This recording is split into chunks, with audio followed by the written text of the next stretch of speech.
أعوذ بالله من الشيطان الرجيم قل هذه سبيلي أدعو إلى الله على بصيرة أنا ومن اتبعني وسبحان الله وما أنا من المشركين رب اشرح لي صدري ويسر لي أمري واحلل عقدة من لساني يفقه قولي والحمد لله والصلاة والسلام على رسول الله وعلى آله وصحبه أجمعين أما بعد.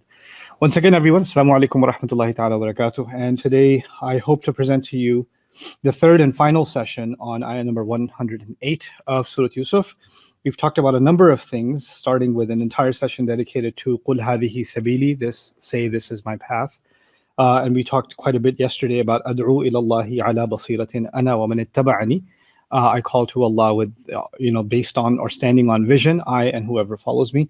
There are a couple of outstanding items about that phrase, and then we'll wrap up the ayah with the last phrasing of the ayah, two things that are said in addition, was subhanallah wa ma ana min al-mushrikeen. So let's start with the phrase, I call to Allah with insight, ala basiratin, and something that Al-Qasimi, actually Mahasin al-Ta'wil, mentioned that's really beautiful. He said that the idea of ala basira also means that the one calling to Allah, in this case Rasulullah sallallahu alaihi wasallam, has an eye on reality, meaning he's looking at the situation around him, and given that situation, Allah gives him revelation that calls to Allah, responding to that situation. Now, to put that in less abstract terms, the idea is that the one who has this kind of insight isn't just, preaching prepared speech, is someone who understands how to call someone back to Allah, no matter what the circumstance. Somebody comes to them, like give the example of a scholar, for example. Somebody comes to a scholar and says, hey, I want to purchase a home. Do you have any advice? Or whatever, they want a fatwa or something. And that would be a good time for the scholar that they came to seek advice from to talk to them or to remind them about the idea of ownership, or Allah, the principle behind the final home that we're going to have, or even the ayah wa masakinu tardawnaha habba ilaykum min Allahi wa rasulihi wa jihadin fi sabilihi, that these homes, as important as they are, don't lose sight of the bigger picture. There are things that the revelation teaches us that might be a teaching moment of something from Allah that can inspire you or have you look at the circumstance you're dealing with in a different way, right? So the idea being that you're not imposing what you came to learn or what you understood onto everybody. I just learned this, and therefore everybody needs to hear this. But the one who truly calls to Allah, people come to him like people used to come to Rasulullah sallallahu alaihi wasallam, different people, different circumstances, sometimes similar questions, but the answers would be different, right? So they're coming in at saying the same thing. What's the best deed that I can do? And his responses are different, sallallahu alaihi wasallam. And that's an example of basira, that he's got a good eye on who's coming to him, what they seem to be, where they seem to be at, what their emotional state seems to be, what their spiritual state seems to be, what the circumstance seems to be, and how best to address that, how best to answer that. So there's this kind of, which is at the end of the day wisdom itself. And actually, when we study balagha, that's the essence of balagha, is to actually look at the circumstance, look at the individual you're communicating with, and then find the most precise, most effective thing to communicate to them. And that's the idea of basira also, that we're not regurgitating something. We're actually looking at a situation and then seeing what we've learned, the timeless teachings that we've learned, how they would apply, and how would one call to Allah in that circumstance. Right. So interestingly enough, in one of my recent lectures, I used the word God for Allah, and I use God and Allah, the word Allah, interchangeably. And this is actually a long discussion Sheikh Suhaib and I have had recently too. And somebody took offense to that. And understandably, when we come from Muslim cultures, then we hear the word God being used by Christians and Allah being used by Muslims, right? And actually, the flip controversy even happened in Malaysia, where Christians were using Allah and there was a big problem. Right, so you stick to God, we'll stick to Allah, right? So let's just keep it clear, keep it clean, right? But the thing is, where I come from Pakistan or even India, etc., we use other names for God. We use Khuda, which is Persian. We use Parwardigar. We use other names, that are not from Arabic. They're not from the sacred literature. They are from languages that belonged originally to the Zoroastrians, or to the Hindus, or but we took those words and we incorporated them into our language, and it's completely okay for Muslims from Pakistan, India, etc., to say Khuda Hafiz to each other when they're saying goodbye to each other, as if to say God is the guardian, and they use Khuda for him. But somehow English is the language of the kuffar, therefore you shouldn't, etc. But that's not the point I'm trying to make. The point I'm trying to make is the reason I use the word God is I know for a fact some of my audience kind of stumbles upon these videos as they're being live cast. And some of those people are non-Muslim. And I don't know when they might hear something that might resonate. Hey, he's talking about God? Because if I say Allah, they might not even know what that is or who that is. They might not know. It is an Arabic term. It is familiar to us. We have certain background. And because you're my audience, you understand that. But there are other people that might not.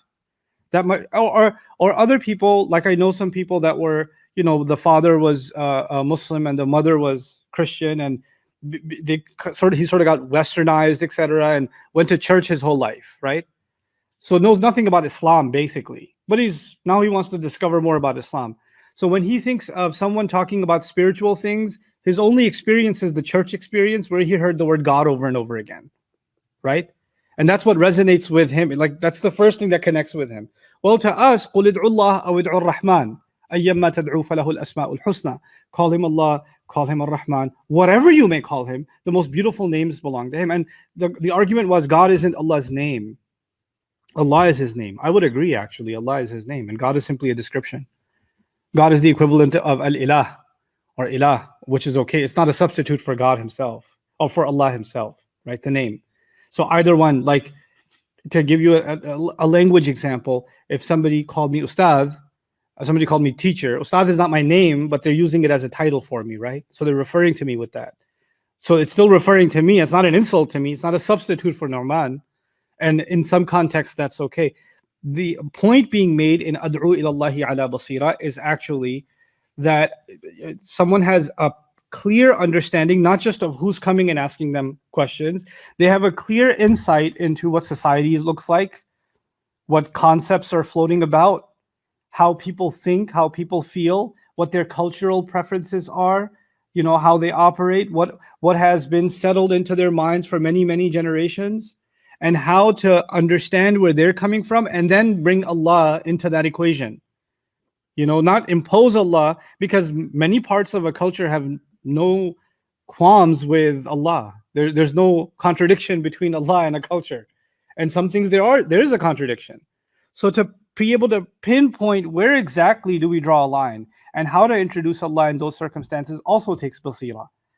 And this is actually in the statement, Ad'u ilallahi ala basiratin, it ties to another concept in the Quran, وَقُرْآنًا فَرَقْنَاهُ لِتَقْرَأَهُ عَلَى النَّاسِ عَلَى مُكْثٍ وَنَزَّلْنَاهُ تَنزِيلًا. In Surah Al-Isra, that the Quran, we broke it apart and we sent it down on the most anticipated occasion, mukth. وَنَزَّلْنَاهُ تَنزِيلًا, and we sent it down gradually. Meaning people were at a certain occasion, Allah Azza wa Jal knew, Allah He's Al-Basir, and He inspires His Messenger ﷺ with the basira to give these ayat at that moment, right? With the insight and with the vision to share this teaching at this moment to call people back to Allah. So that's one thing that I wanted to add to yesterday's discussion about ala basiratin. The other that I wanted to add is the grammatical nuance here. Ad'u ilallahi ala basiratin. And if you continue this, we talked about it as two separate sentences, but we didn't look at the third grammatical possibility, and that is Ad'u ilallahi ala basiratin ana wa man ittaba'ani. So ana is being repeated even though it's a dhamir inside of ad'u. So I call to Allah, I, and whoever follows me, meaning and whoever follows me call to Allah too. They do the same thing as I do. They don't just follow me, they also call to Allah. So as if in English you would say, I'm the one who's teaching Arabic and my TAs and my assistant, right? So I could have said I and my assistant are teaching, but I said I'm the one who's teaching, me and my assistant.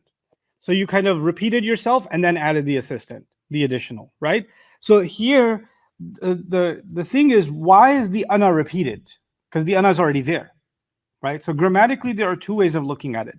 Sometimes the grammatical response helps us understand what's justified in Arabic, but then the rhetorical understanding helps us look deeper, the meaning behind the meaning, right? So Let's look at both. Because and for grammar students, this may be interesting to you. Ad'u has a dhamir mustatir, right? It's got a pronoun embedded inside of the verb, right? And that's the fa'il. That's fi mahalli rafa. The ana is fi mahalli rafa, not the one that's stated, the one that's inside of the verb. And then the waman ittaba'ani would be the second fa'il. It would be ma'tuf ala al-fa'il, right? So that should be fi mahal, the man would be fi mahal rafa. It would be in the state of rafa, the subject. I'll come back to normal human English in a minute. Just let me geek this out, okay? The thing is, some grammarians would argue you cannot put a ataf, you cannot put an and on an embedded pronoun. You would have to repeat that pronoun as a stated noun, because a noun needs to be ma'tuf on a noun. An ism is ma'tuf on ism. So that's why the ana is repeated, so the ma'tuf could be there. So ana wa man ittaba'ani. But then let's look at this. That would be the grammatical justification of the repetition of ana. But there's another alternative. Why not simply say, under the guise of khairul kalami ma qalla wa dalla, nad'u ila Allah ala basira. Nad'u ila Allahi ala basira. We call to Allah. Or ana wa man ittaba'ani, and then nad'u ila Allah. Yeah, you could say I and whoever follows me, we. Right? So you can mention them in the beginning, make it a jumla ismiya. But then, and some even argue that the ana is actually a mubtada mu'akhar, which is really interesting. Right? But what does this do? What this does is I'm calling to Allah. The statement is done. I'm calling to Allah with clear vision. And then this is la mahalla lahu fil i'rab almost. I. Did you hear me? I am. And whoever will follow me will take this mission too. Whoever will come along with me. And so there's an extra exclamation added in that ana. And then the man ittaba'ani, notice the implied statement is وَمَنِ اتَّبَعَنِي يَدْعُو إِلَى اللَّهِ كَذَلِكَ. Right? The one who follows me also calls to Allah. Whoever were to follow me also calls to Allah. But they have not been, the verb to them has not been stated, as if it's already understood. And that's actually really beautiful, because the tabi' is literally in grammar here, tabi' of the word ana. Like the verb didn't have to be said. Rasul does it. That's enough for us. You don't have to say that we're going to do it. It's already known that we're going to do it. So it's like this. It's almost as if following the Prophet ﷺ and doing what he does goes without saying, once you accept being his follower, right? So that's some grammatical nuances inside the ayah. So let's come back to basic stuff, or more simpler language, inshallah. And some really beautiful things inside of these ayat. So now we come to wa subhanallah. And I declare Allah's perfection. It's a hard thing to translate, subhanallah. We say it all the time, but it's one of the hardest things in grammar to translate. A lot of translations use glory be to Allah, right? So let me walk you through quickly the concept behind subhanallah. The idea of tasbih, the root letters are sin, ba, and ha. They have to do with swimming or floating. And the idea behind the connection between floating and glorifying Allah, if you want to use that word, is that when something floats, it doesn't descend. It stays level, right? It refuses to dip down. And the idea is what we say about Allah is never inappropriate about Him. So we maintain His perfection. Anything we say about Him is suited to match His perfect glory. So when we talk about His wisdom, or we talk about His knowledge, or we talk about his how much we should rely on Him, or we talk about His guidance, anything attributed to Allah should be talked about in a way that doesn't sound like it has a flaw in it, right? So that's the tanzih, right? The idea of removing all flaw, or speaking about someone in a way that no flaw can be attributed to them. Amma la yaliquhu, removing all things that are not appropriate to be associated with Him. That's the idea of tasbih. So when and then you should say, I declare. This is why I say it's hard to translate, because if you say glory be to God, then it sounds like you're glorifying Allah, but you're not really talking about His perfection. And you're not really saying, I'm very careful never to say something about Allah that takes away from anything associated being associated with Him being less than perfect. That's actually, it's a mouthful in English. I declare that I will never say or imply anything about God, about Allah, that is short of perfect. His mercy is perfect. His plan is perfect. Whatever he allows to happen with me in this life is perfect. The unseen is perfect. His decision for salvation is perfect. His guidance is perfect. If it's attributed to him, it's perfect. If it's coming from him, it's perfect. His rizq is perfect. And that's all inside subhanallah. But what's that doing here? And before we get to what's that doing here, the verb is implied. I declare that he's that perfect. I'm acknowledging that I stand by not allowing myself to declare or to attribute imperfection to Allah. It's actually coming at it from the negative. Like, not letting something sink, right? So it's not I declare his perfection. I refuse to attribute imperfection to him. It's more along those lines, actually. Which is why you find in the Quran, when someone says something inappropriate about Allah, you find subhanallah. You find even when the angels got scared, when they questioned Allah, are you going to put someone on this earth who's going to spill blood? But we don't mean we're not saying that that's no. We're saying we're not trying to say that that's an imperfect decision. So they immediately qualified their statement. There's two ways of looking at that. Well, we're doing tasbih already, so why you got to need them? That's one reading of it, right? Another parallel reading of it, actually, equally consistent grammatically, is, Ya Allah, we just said this, but by this we don't mean that your decision is anything short of perfect. And when he did tell them, I'll tell you something you don't know. And when he did tell them, they reinforced that we don't mean that you have decided anything short of perfect. What did they say? Subhanaka la ilma lana. Subhanaka la ilma lana. When someone's being slandered and you recognize that that's a crime against Allah, Subhanaka ma yakunu lana an natakallama bihada. Surah An-Nur. I'm not going to go take away from your perfection, my Rabb. I won't take part in this.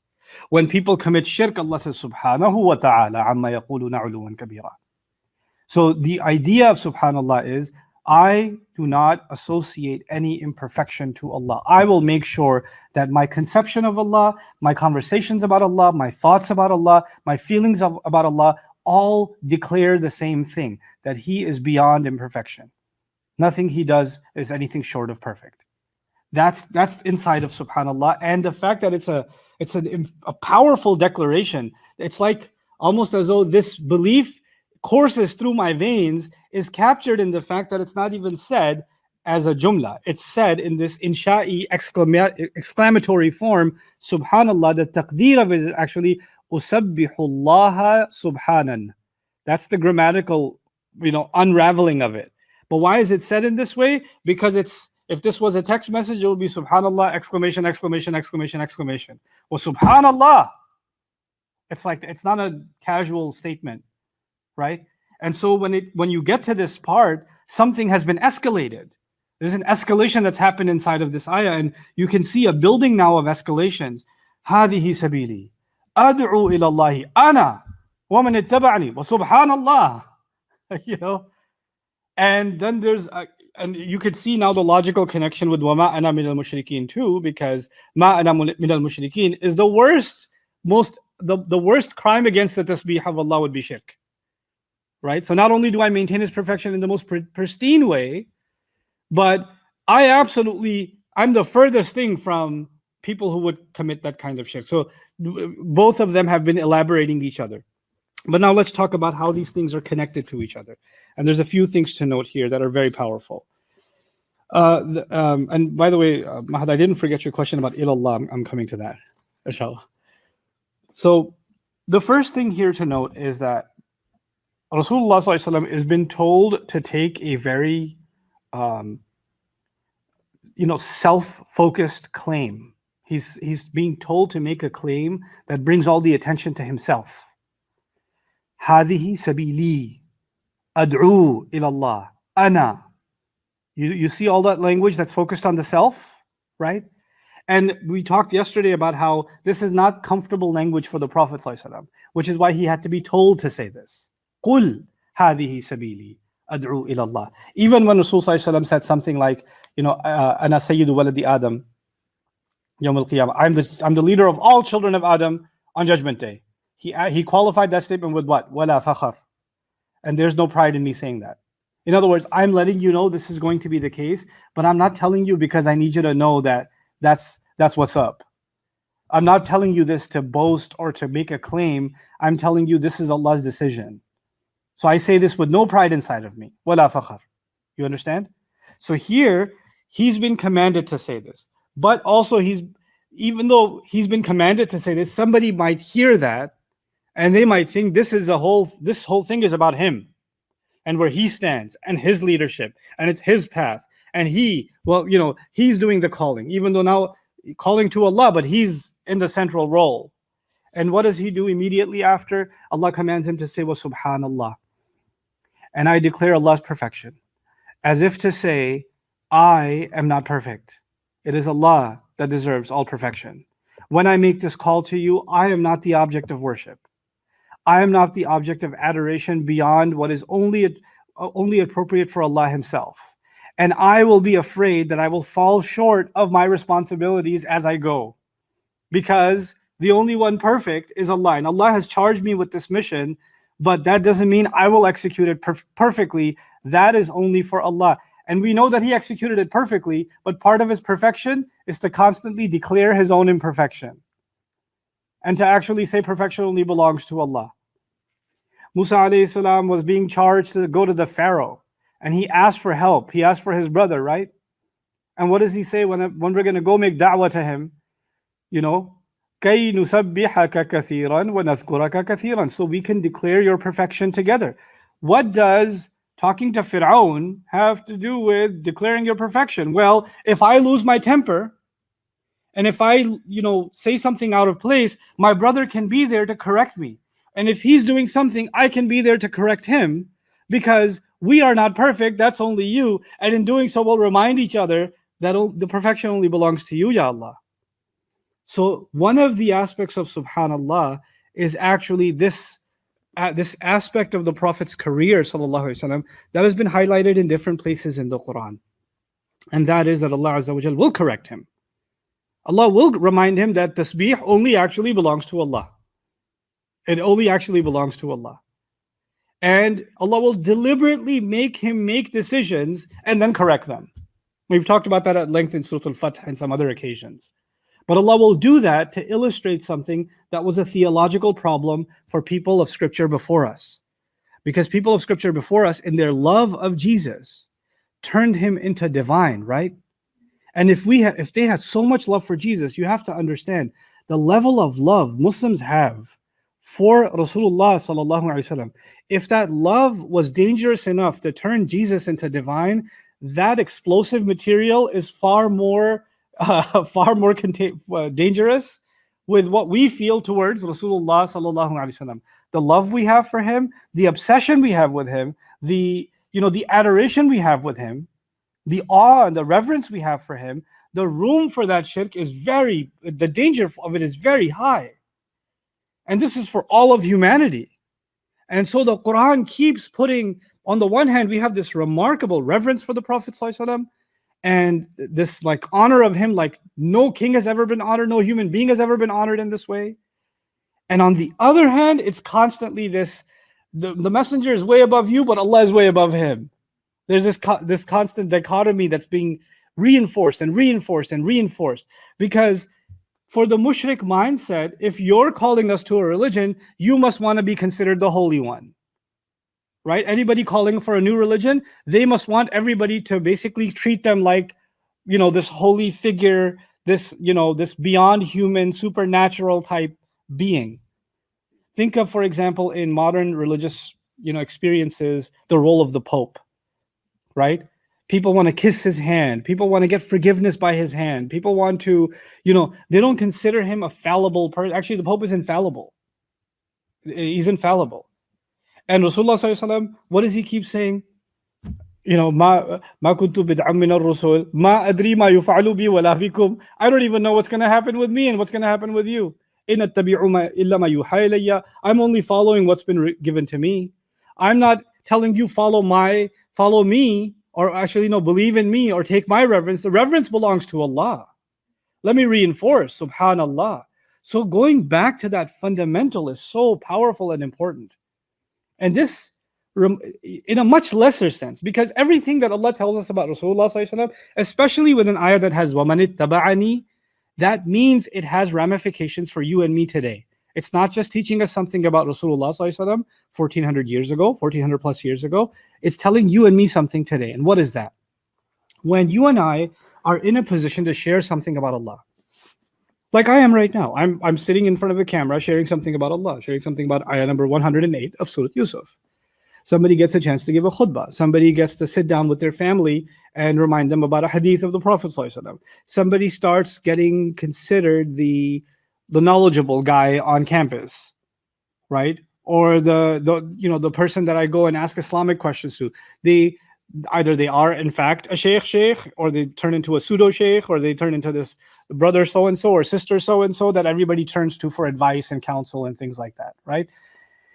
What that means, let's put the spiritual dimension of that aside. What that means is you become the center of attention for maybe not millions of people, then maybe dozens of people, maybe hundreds of people, maybe 10 people, maybe 5 people. But it doesn't matter. When you're calling to Allah and somebody's listening to you, then you are kind of the center of attention. And then there is a pedestal, knowingly or unknowingly, that you have been now put on. And on that pedestal, you are being looked at by some people are now die hard defending you no matter what, as if you are beyond fallacy. And then the other extreme is, I'm going to show you how fallible this person is. And their mission is to show everybody how, like, some people are believing you're an angel, others need to prove that you're the devil. And you need to just stay grounded and keep reinforcing for yourself and everybody else that I'm just human. And perfection belongs to Allah. And you and I make mistakes. And we all have these struggles. There's no top-down hierarchy. But unfortunately, when someone, comes into a position of attention, then Shaitan is always there trying to get us in different ways, right? So one of the ways Shaitan gets to somebody who's starting to get attention is, hey, by the way, that one's getting more attention than you. Did you see how much attention they got? Did you compare?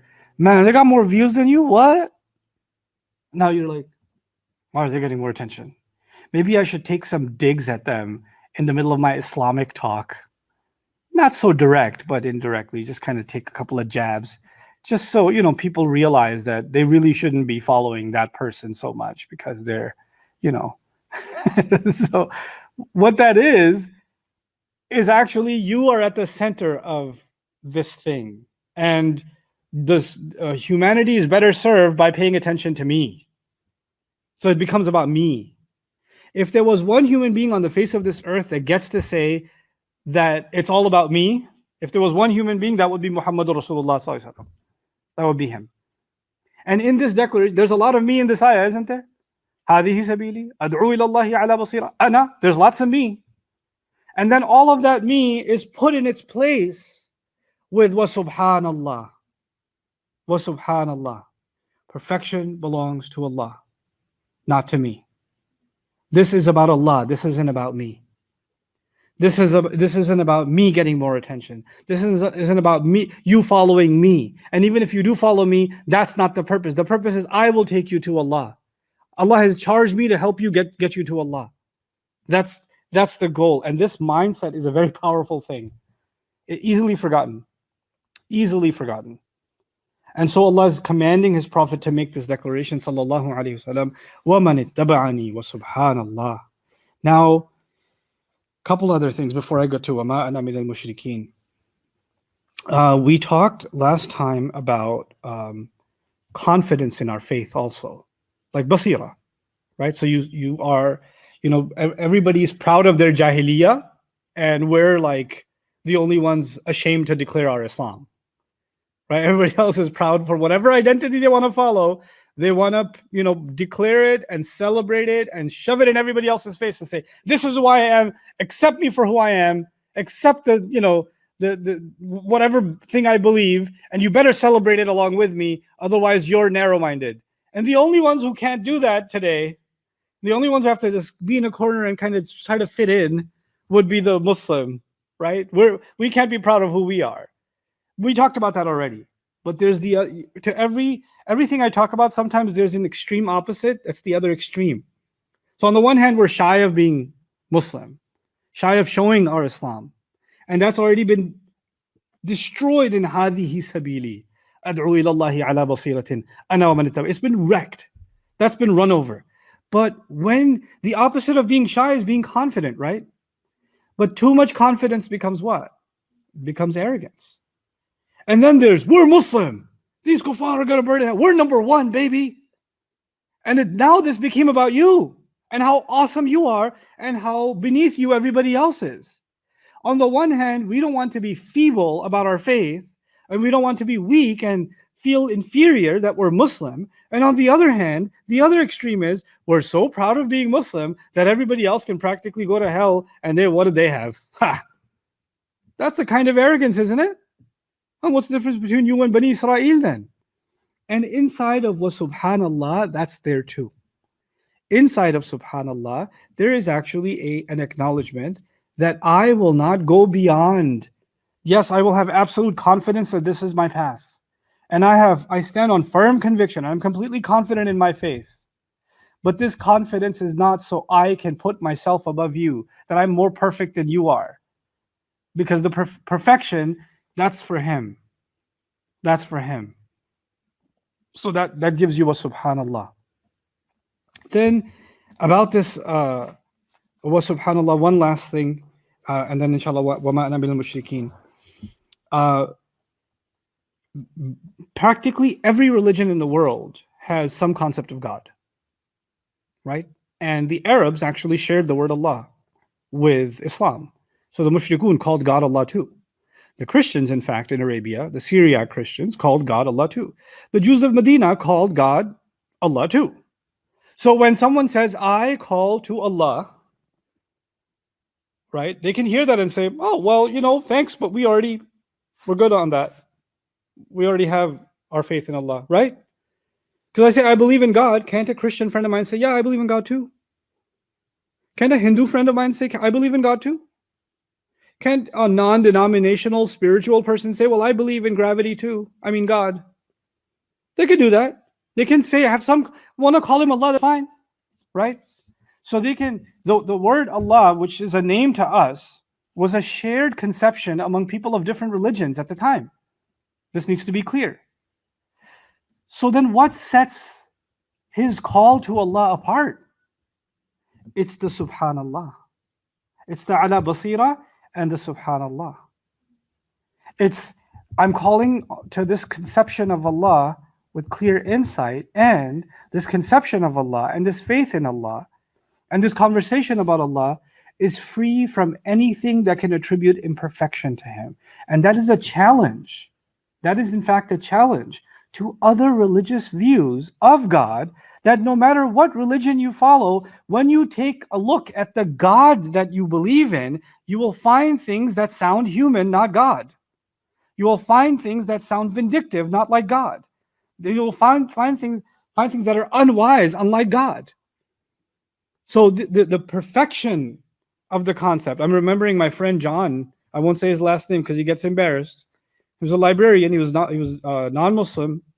He did his master's in philosophy of religion, comparative religion, and religious philosophies, and bachelor's in it, and then master's in it. And he was a librarian at a university. And he, when his second son was born, the umbilical cord was tied around the neck several times. So it was highly likely that the baby would actually suffocate at birth. But he was born and he was completely fine. Like there was this high chance that he wouldn't be alive, and he was perfectly fine. And in that moment, John said there has to be a higher power. In that moment, he tells me himself. And he said he went back to his notes from his bachelor's program on different religions and started looking over all the religions again. Which God am I going to, where is this God that did this for my child, right?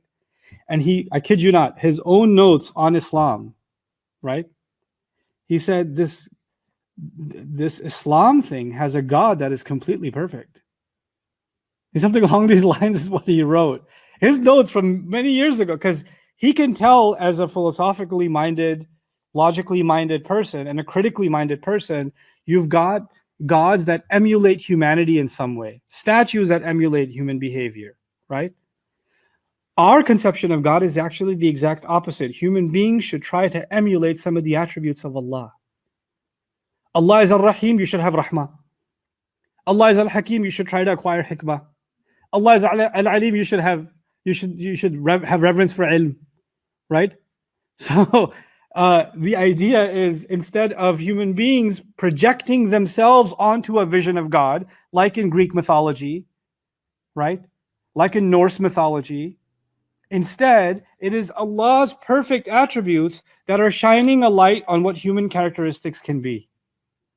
Like Allah's light is shining on us literally, right? And we're illuminated by that. So every attribute of Allah inspires us to be a certain way or react to it. It reverses the whole thing.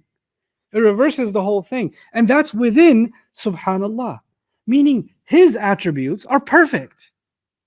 I want to be, and He's inspiring me to, try to take on some of those attributes or to respond to some of those attributes. He's the ultimately loving. I need to perfect my love. And it'll be a lifelong struggle. And no matter how much I try to perfect my love will be imperfect.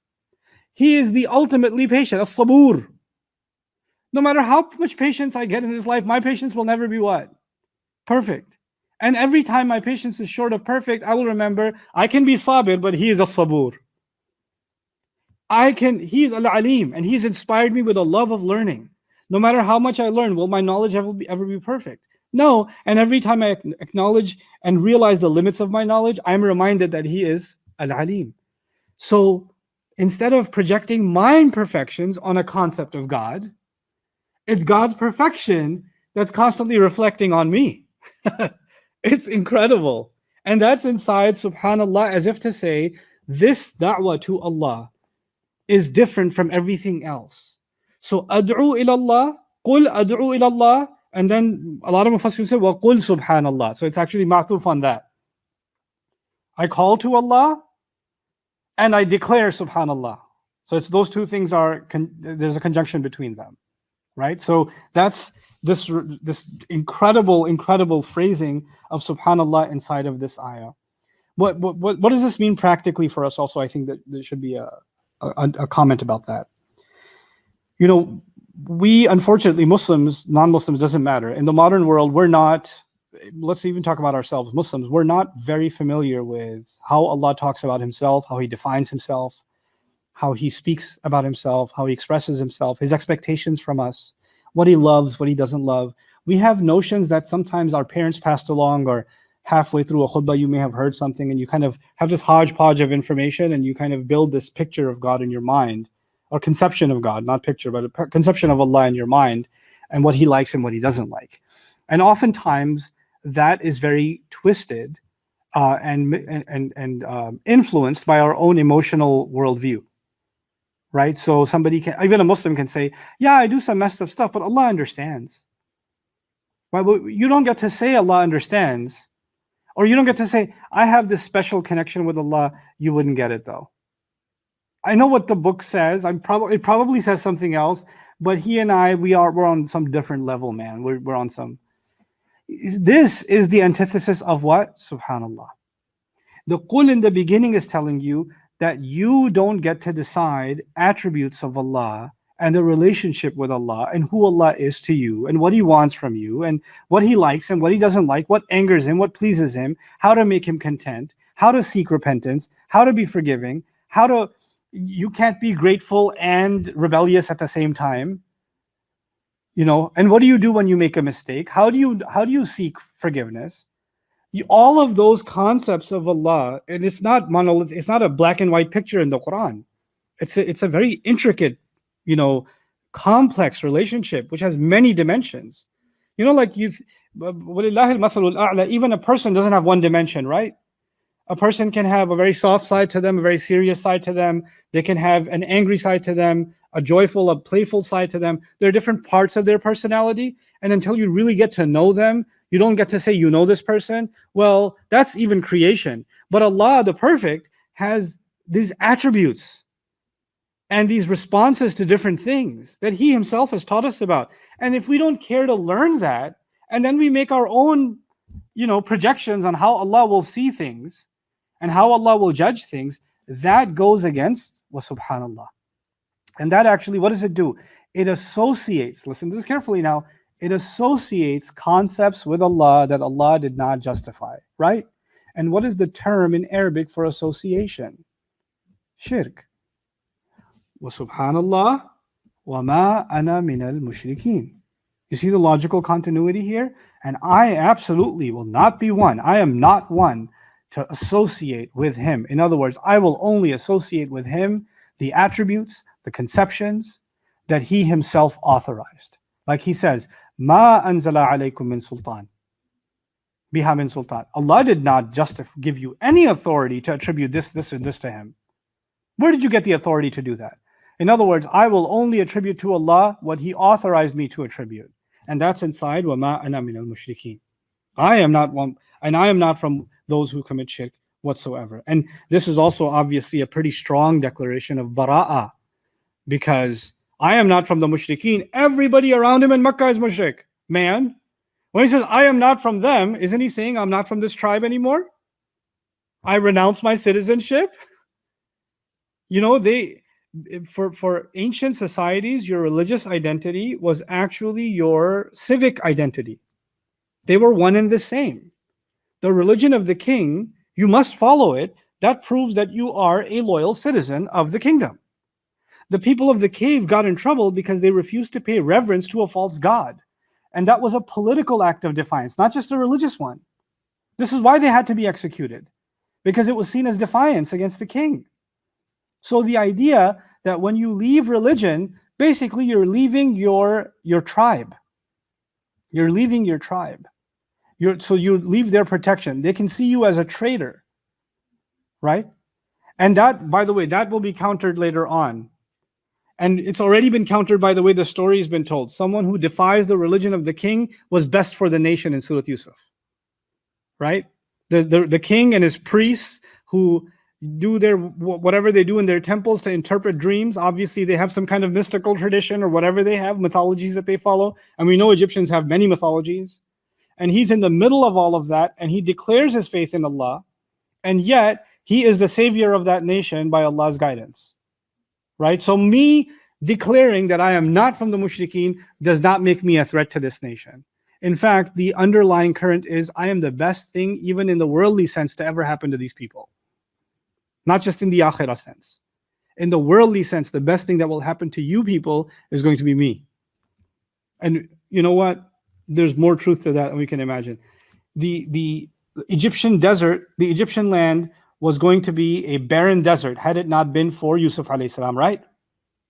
And Makkah was going to be a barren desert had it not been for Fath Makkah. And now Rihlat al-Shita'i was-Sayf is a year-round thing, 1400 years going. The economy of that place is going to survive whether there's oil or not. Why? Because the Ummah will keep traveling and flooding in. There's no tourist attraction that will get more people coming in constantly and saving up their life savings to come than the house of Allah built by Ibrahim alayhi salam and restored by Rasulullah sallallahu alaihi wasallam. So even in the worldly sense, the best thing to ever have happened to that region is Rasulullah sallallahu alaihi wasallam.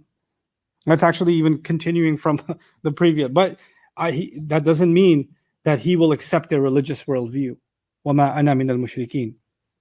I was thinking about وَمَا أَنَا مِنَ الْمُشْرِكِينَ because these are in my work on coherence and intertextuality in the Quran, how Quran is connected. This statement, this phrase وَمَا أَنَا مِنَ الْمُشْرِكِينَ is actually an echo. It's echoing something, no surprise, something that Ibrahim alayhi salam said. This entire story is Yusuf tying himself to Ibrahim alayhi salam, and Rasulullah being tied to Yusuf, and through Yusuf also again to Ibrahim alayhi salam. We talked about the commonality between them yesterday. Now listen to what Ibrahim alayhi salam says.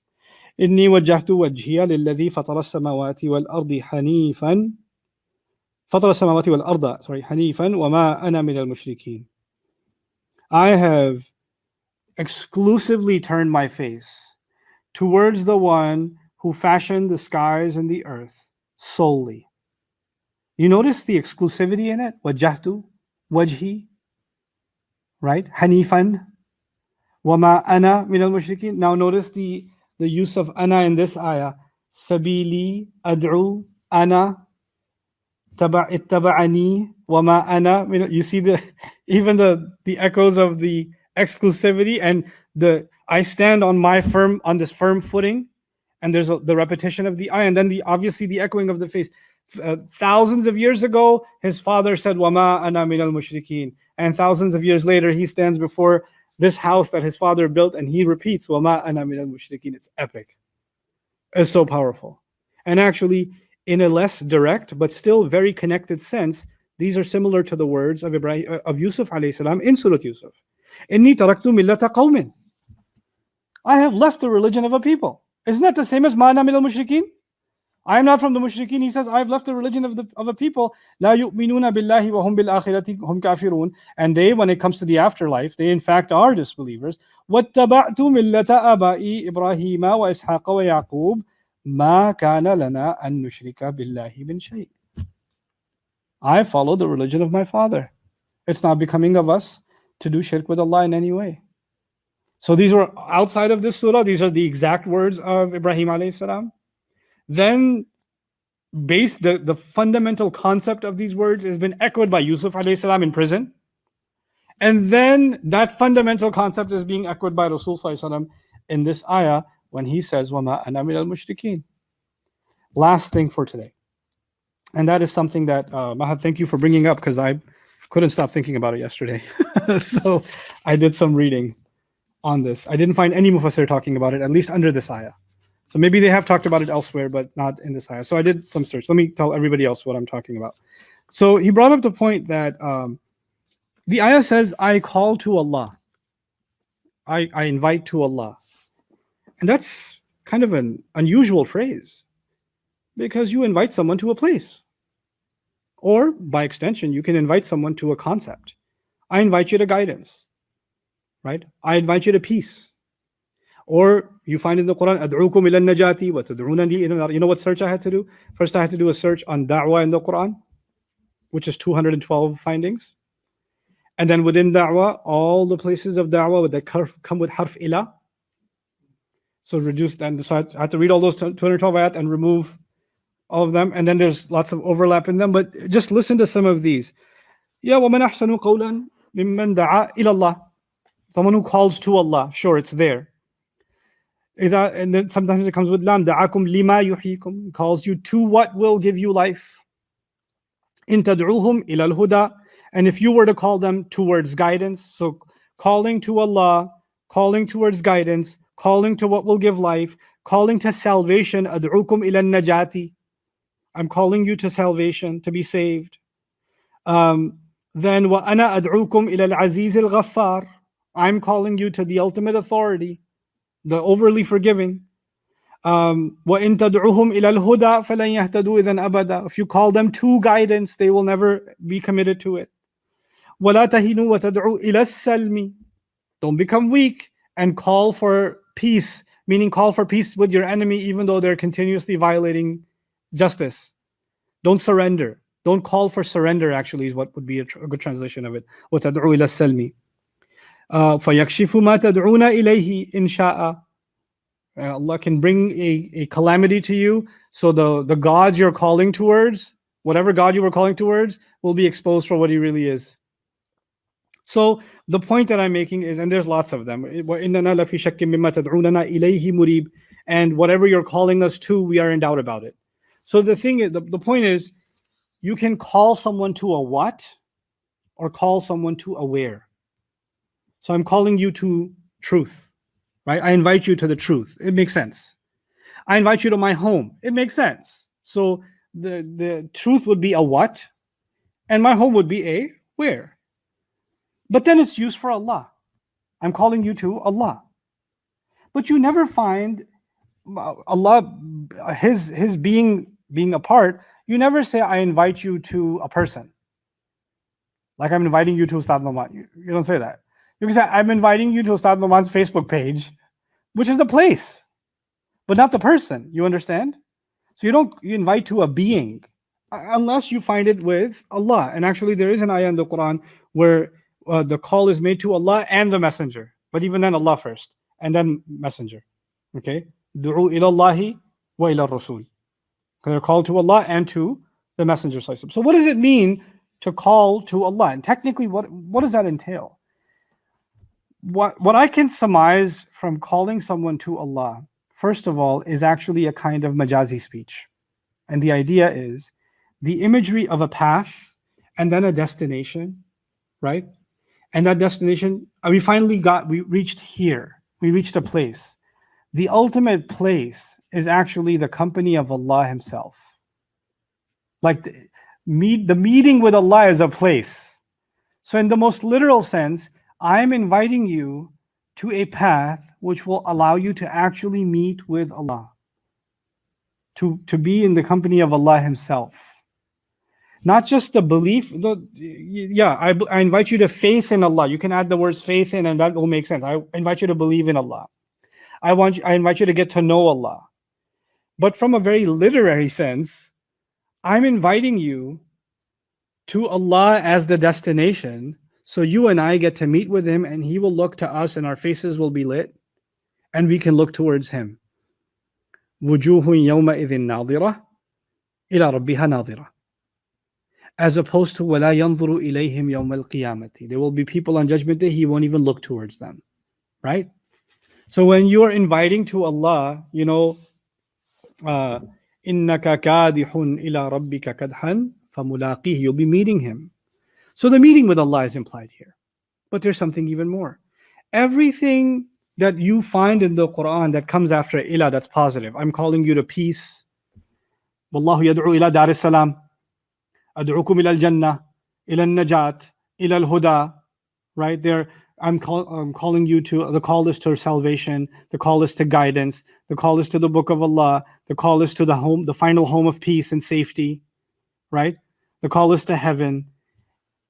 And all of those things are only worthwhile calls because they're directly connected to Allah Azza wa Jal, right? They're all pathways to Allah. In this ayah, instead of picking one of those pathways, Allah took the umbrella term Allah, and all of that. I call you to Allah's book. I call you to Allah's guidance. I call you to Allah's forgiveness. I call you to to heaven. I call you to safety. I call you to contentment. I call you to harmony. I call you to peace within your life. Everything that comes with believing in Allah is included in one package word, which is what? Allah. This is actually not the only example of that in the Quran, where the word Allah encompasses more. So you find, for example, a substitute for fi sabilillah is wajahidu, not fi sabilillahi haqqa jihadihi, but what? Wajahidu fillahi haqqa jihadihi. So we normally say we struggle in the path of Allah, right? Struggle in the path of Allah. And then an incredible ayah in Surah Al-Hajj, struggle in Allah. The path has been removed from the phrase, as if to say what? As if to make someone realize that the path itself is only a small, it's only a connection, but the real goal is actually as if I see my destination in front of me, and that's Allah Himself. It's as if I'm not even distracted by the obstacles in the path. I just see the destination in front of me. So there's this overshadowing of the word Allah inside of the phrase, ad'u. So ad'u ilallahi ala basiratin. And it's actually part of the ihsan. It should be reinforced. It's part of the ihsan that was alluded to in this surah before. So when you call to Allah in that way, that means you have a recognition of Allah's presence all the time. You don't just see something as Allah's path, you actually recognize Allah's presence, not just the path itself. Why is that important? Because the concept in Islam for recognizing Allah's presence constantly and never not being mindful of it is the concept of ihsan, right? To be a muhsin, right? And what is a consistent description of Yusuf alayhi salam in the surah? وَكَذَلِكَ نَجْزِي الْمُحْسِنِينَ. And you find لَوْلَا أَرَّأَ بُرْهَانَ رَبِّهِ. He saw essentially God Himself. He saw the evidence of God when he was in this trial situation of Allah Himself, right? So this is actually a really beautiful phrasing that Allah Azza wa Jal has incorporated inside of this ayah. قُلْ هَذِهِ سَبِيلِي أَدْعُو إِلَى اللَّهِ عَلَى بَصِيرَةٍ أَنَا وَمَنِ اتَّبَعَنِي وَسُبْحَانَ اللَّهِ وَمَا أَنَا مِنَ الْمُشْرِكِينَ. I would argue that this is one of the central ayat of this passage. There's lots of different subjects that are coming, and inshallah when we get to the end of this passage one day, then I'm going to explain to you how all these concepts in these ayat tie together. But for now, I'm done with ayat number 108. بارك الله لي ولكم في القرآن الحكيم ونفعني وإياكم بالآيات والذكر الحكيم. السلام عليكم ورحمة الله تعالى وبركاته.